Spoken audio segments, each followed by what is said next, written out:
Bismillahirrahmanirrahim. Assalamu alaikum wa rahmatullahi wa barakatuh. La paix soit sur vous. Nous atteignons le 7e jour de jeûne, la 7e section, la 7e partie du Coran.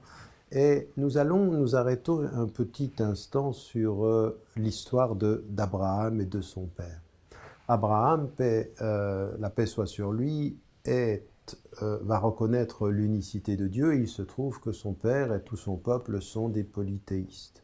Et il dit وَإِذْ قَالَ إِبْرَاهِيمُ لِأَبِيهِ آزَرَ أَتَتَّخِذُ أَصْنَامًا آلِهَةً. Quand Abraham dit à son père Azar, il lui dit: est-ce que tu vas adorer asnam, c'est-à-dire des idoles, des statues, et tu les prends comme Dieu?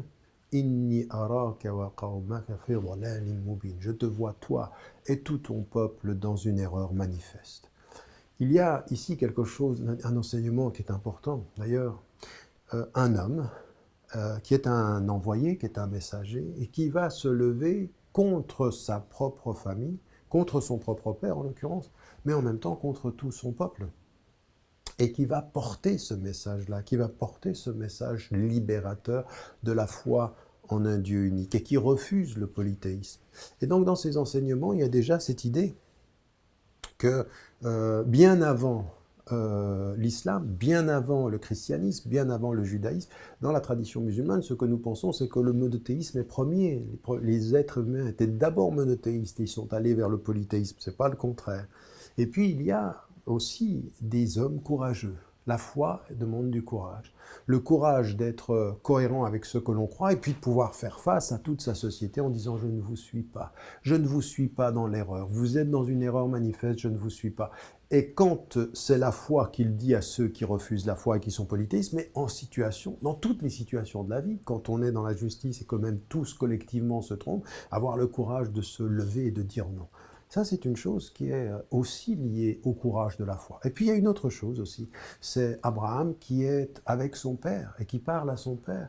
Et autant il le respecte, et on le voit même dans le verset ici, il respecte son père, mais respecter, ça ne veut pas dire être aveugle aux erreurs que peuvent porter les parents. Et ça aussi, c'est un enseignement qui est très très important. Il faut suivre ses parents dans l'amour, les aimer dans le respect, mais ne pas être aveugle à leurs erreurs ou à la possibilité de se tromper. Et là, il dit à son père: je te vois, toi et ton peuple, dans une erreur manifeste. Donc je ne vous suis pas. Mes principes vont être plus forts que l'amour que je te porte et que mon appartenance à la société. Je n'appartiens pas à une société dans le bien comme dans le mal, dans le juste comme dans l'erreur. J'appartiens à mes principes et je peux, dans le respect, me distancer. Et c'est ce qu'il va faire. Abraham se sépare, se distingue de son père, ne le suit pas, et il peut l'aimer sans le suivre, il peut le respecter sans lui obéir dans l'erreur. Ce sont des choses dont il faut qu'on se souvienne, parce que notre vie, elle est aussi liée à cela dans notre vie quotidienne. Comment est-ce que notre foi doit nous rendre courageux, fidèles à ce que l'on croit, respectueux vis-à-vis de tous les êtres humains. Que Dieu nous aide. N'oubliez jamais de dire à ceux que vous aimez que vous les aimez. La vie est fragile. Assalamu alaikum wa rahmatullahi wa barakatuh.